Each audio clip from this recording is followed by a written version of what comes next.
आता तो मैं 0 माइल होते हुए, लेकिन आज जितनी जाम है विक्रमशिला पुल, तो मैं निकल रहा हूँ अभी एक नए रास्ते से, नए रास्ता क्या पुराने रास्ते से, अकबर नगर। और ये चलिए इस सफ़र में होगी। और मैं निकला हूँ पटना के लिए, लेकिन रास्ते में वो पड़ेगा मेरा घर, तो घर होते हुए मैं जाऊँगा नालंदा और फिर पटना। और दुर्भाग्य देखिए आज शुरुआत हुई है महाजाम से, यानी भागलपुर के विक्रमशिला पुल पर महाजाम लगा हुआ है और एक भी गाड़ी इधर से उधर टच से मस नहीं हो रही।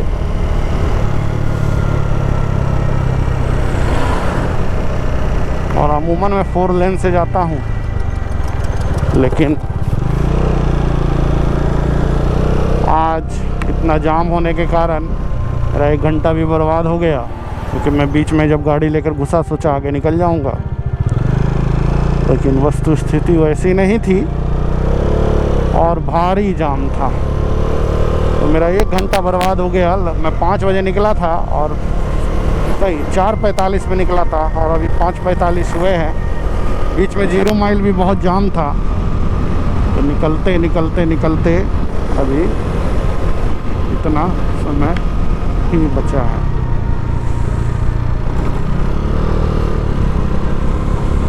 हाँ हाँ हाँ, आप भी सोचते होंगे कैसा आदमी है कि जब मन तब निकल जाता है।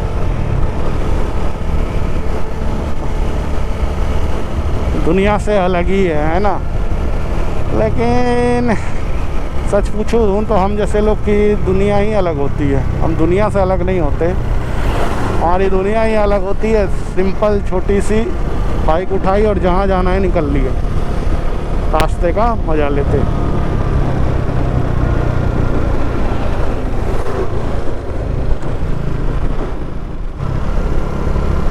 तो ये है नाथनगर सुल्तानगंज का रास्ता, जिसके माध्यम से आप मुंगेर तक जा सकते हैं। और रास्ते की चौड़ाई तो आपको दिख रही होगी, बेहद ही सकरा है और रोड की कंडीशन बहुत अच्छी नहीं है, जगह जगह बहुत गड्ढे हैं। तो ये है सुल्तानगंज का मेन मार्केट और बेहद ही सकरा रास्ता है। इस वजह से इधर से जब से, हालांकि इसे वन वे किया गया है, लेकिन सुबह के समय में ये वन वे लागू नहीं, और इसी वजह से इस रूट से जब ट्रक घुसते हैं भाई साहब भारी जाम।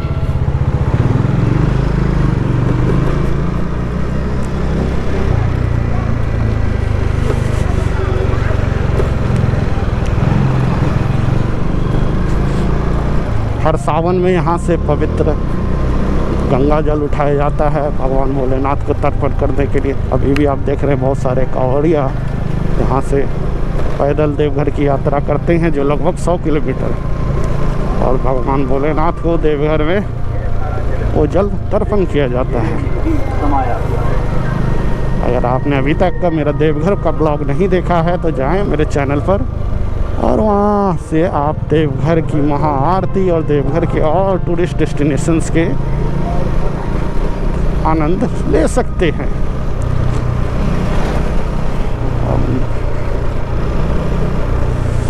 सावन के समय तो इधर आप बाइक क्या पैदल भी आएंगे तो इतना भीड़ मिलेगा, इस रूट पे तो ट्रैफिक अलाउ ही नहीं होता।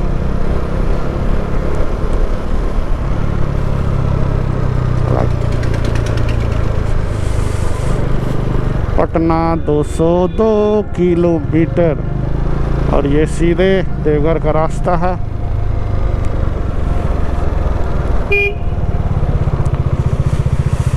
मुंगेर सुल्तानगंज की सीमा समाप्त, और अब हम बढ़ेंगे गंगा नदी के साथ मुंगेर, और यहाँ से मुंगेर है 32 किलोमीटर, लखीसराय है 77, बरौनी 110 और पटना है 207। तो चलिए गंगा नदी के इन किनारे किनारे हम बढ़ते हैं।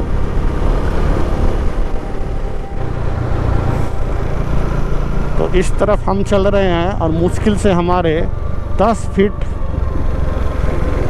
दाएं साइड, यानी यहाँ से 10 से 20 फीट की दूरी पर गंगा नदी है।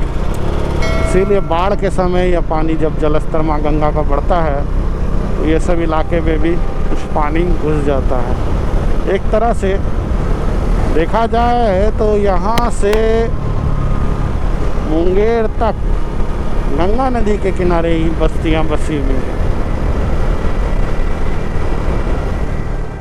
नालंदा यहाँ से 190 किलोमीटर। और इस रूट में जब भोलेनाथ को जल अर्पण करने के बाद बहुत सारे लोग नालंदा के गर्म कुंड जाते हैं राजगीर के। गजब ही मौसम हो रखा है, पूरा फॉग।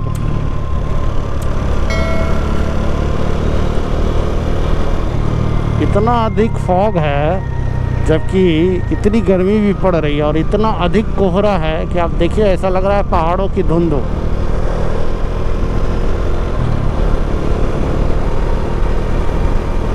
कल ही न्यूज़पेपर में पढ़ा था मैंने कि 122 साल से भी ऐसी गर्मी नहीं पड़ी है। कल ही मैंने न्यूज़पेपर में पढ़ा था कि बारिश गर्मी ने 122 साल का रिकॉर्ड तोड़ा है और काफ़ी ज़्यादा गर्मी पड़ रही है।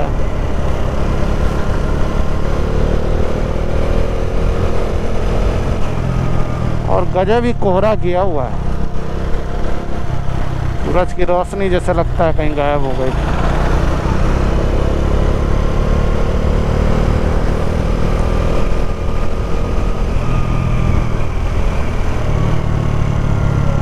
मनाली वाली फीलिंग मुंगेर में आ रही है।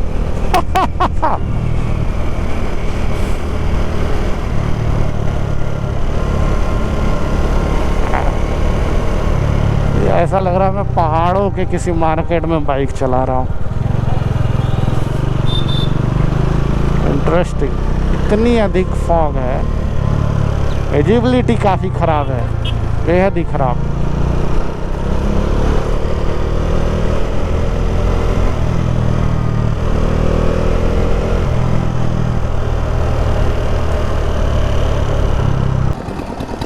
मैं निकाल रहा हूँ अपना फॉग लाइट,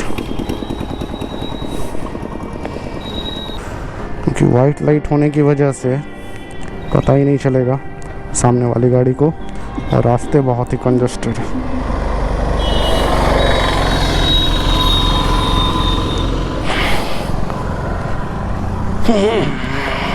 बेहद ही ज़्यादा कोहरा, इतना ज़्यादा फॉग है, माय गुडनेस। अगर मैंने वाइजर लगा लिया तो मुझे दिखेगा भी नहीं।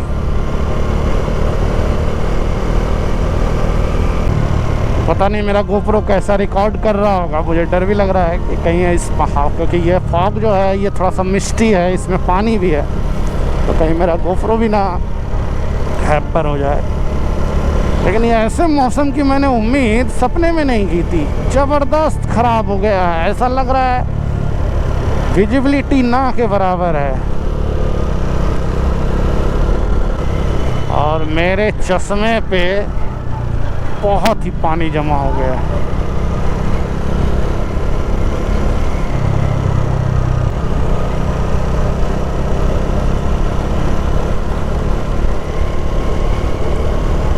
इसका मतलब मेरे लेंस पर भी हुआ होगा। चलो लेंस थोड़ी साफ़ कर दी जाए। कितनी ज़्यादा मेरे चश्मे पर पानी जम गया। हॉन्टेड सा फील होता है, जैसे दार्जिलिंग और कुर्सियोंग में जब पहाड़ों में जाओ बारिश में तो एकदम धुंध अजीब सी मिस्ट होती है, ऐसा कुछ मिस्ट है यहाँ पे। और कभी कभी तो ये धुंध इतनी गहरी हो जाती है कि विजिबिलिटी मुश्किल से 5 से 10 मीटर की होती है।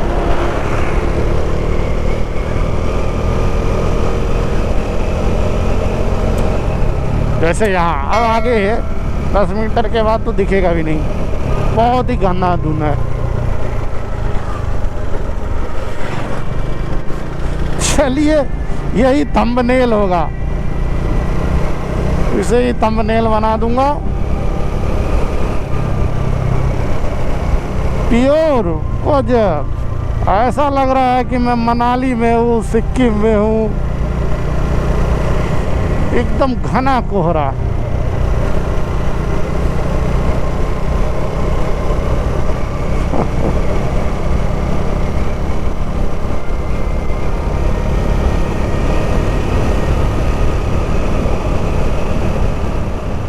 अब आप समझ सकते हैं कि कितनी परेशानी होगी मुझे हो रही है ये बाइक राइड अभी करने में, क्योंकि वाइजर पूरा फॉग से अंदर, पूरे वाइजर पे पानी जम जा रहा है। और फिर जैसे ही वाइजर खोलता हूँ, चूँकि मैं ग्लासेस पहनता हूँ, तो मेरे चश्मे पर भी पूरा 10 मिनट के अंदर ही वाटर ड्रॉपलेट्स आ जाते, कंडेंस हो जा रहे हैं, पानी जम जा रहा है, उसकी बूंदें जम जा रही है। फिर मुझे एक आधी और ज़्यादा तेज़ चलाता हूँ तो हेलमेट से वो पानी की बूंदें मेरे चेहरे पे टकराती हैं। यानी ये बिल्कुल एक तरह से बारिश ही है, लेकिन वो टपक नहीं रही, बूंदें नहीं बन रही हैं, वो हवा में घुली हुई हैं। और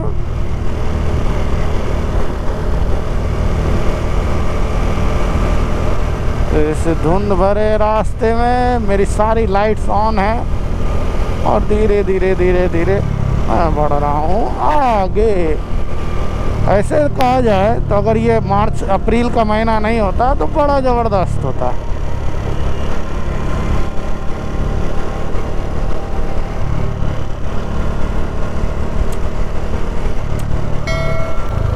पूरी चेकिंग पुलिस।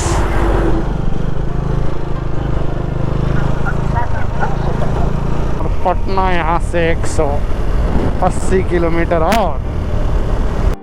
सोचा था कि आज गाड़ी भगा के जाऊंगा क्योंकि मुझे आज घर पहुंचना जल्दी है, लेकिन इतनी ख़राब धुंध है, इतना ख़राब मौसम है, ऊपर से ये रोड सकरा और सामने वाली ये गाड़ियाँ एक बल्ब नहीं जला सकती। ऐसे तो रात भी इतनी सारी लाइट जलाएंगे कि सामने वाले को कुछ चौंधिया के दिखेगा ही नहीं। और अभी इतना ज़्यादा फॉग हो रहा है कि कुछ दिखता ही नहीं है ढंग से।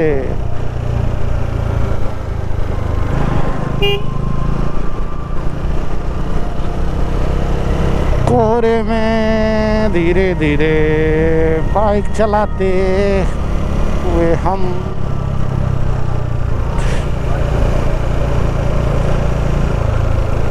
और ये आ गया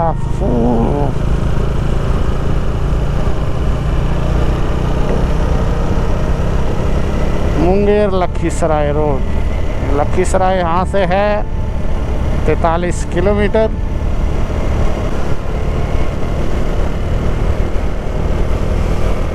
तो हम आ चुके हैं मुंगेर।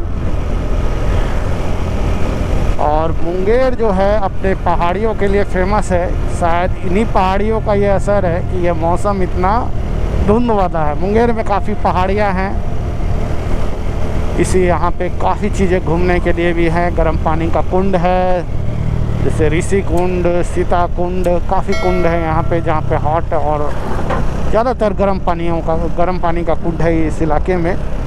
और मुंगेर की पहाड़ियाँ,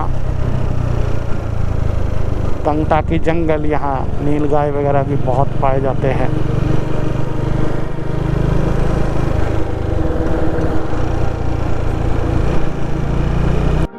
तो मुझे उम्मीद है आपको यह ब्लॉग अच्छा लगा होगा।